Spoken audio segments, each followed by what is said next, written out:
మేడ్చల్ మల్కాజ్గిరి జిల్లా ఉప్పల్ నియోజకవర్గంలో కాంగ్రెస్ పార్టీలోకి భారీగా చేరికలు కొనసాగుతున్నాయి. నాచారం హెచ్ఎంటీ నగర్ డివిజన్ పరిధిలోని ప్రముఖ సామాజిక కార్యకర్త భావన గౌడ్ తన అనుచరులతో కలిసి కాంగ్రెస్ సిద్ధం పుచ్చుకున్నారు. ఉప్పల్ కాంగ్రెస్ ఇన్ఛార్జ్ మందుమూల పరమేశ్వర్ రెడ్డి వారికి పార్టీ కండువ కప్పి సాధారణంగా ఆహ్వానించారు.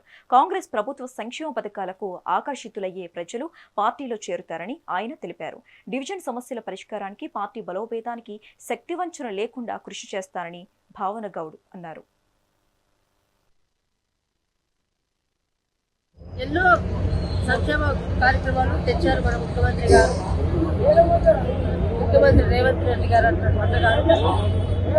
ఎందుకంటే ఇవన్నీ చూసే ఆకర్షితాలైనా ఇవన్నీ చూసి అందుకే కాంగ్రెస్ పార్టీ చేరడమైంది.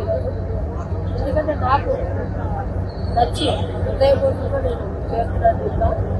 ఎందుకంటే సమాజ సేవ నా ధ్యేయం.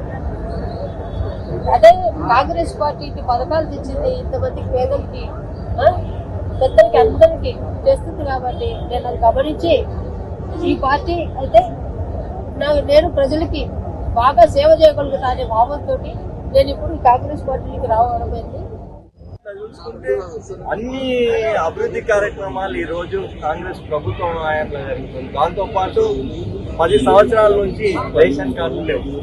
మరి ఈ రోజు ప్రజాపాలనలో రేవంత్ రెడ్డి గారి నాయకత్వంలో రేవంత్ రెడ్డి గారు మరి ఈ రోజు అర్హులైన ప్రతి ఒక్కరు కూడా రేషన్ కార్డు సన్నబియ్యం కార్యక్రమం తొందరలోనే ఇంకా ఏదైతే కాంగ్రెస్ పార్టీ చేపట్టే సంక్షేమ పథకాలు అన్ని కూడా మా కార్యకర్తలు ఈ రోజు ప్రతి ఒక్క కార్యకర్తకు సైనికుల్లాగా గతంలో ఏదైతే బీఆర్ఎస్ ప్రభుత్వం ఆయంలో బీఆర్ఎస్ కార్యకర్తలను తినే దళిత బంధే కానీ బీసీ బంధుయే కానీ అట్లా కాకుండా ఇది ఇంద్రమ్మ రాజ్యంలో ప్రజాపాలనలో తప్పకుండా కాంగ్రెస్ పార్టీ ఏ సంక్షేమ పథకం చేపట్టినా అట్టడుగునున్న పేదలకు బడుగు బలహీన ప్రజలకు వాళ్ళకు అందే విధంగా ఈరోజు కాంగ్రెస్ కార్యకర్తలు సిద్ధంగా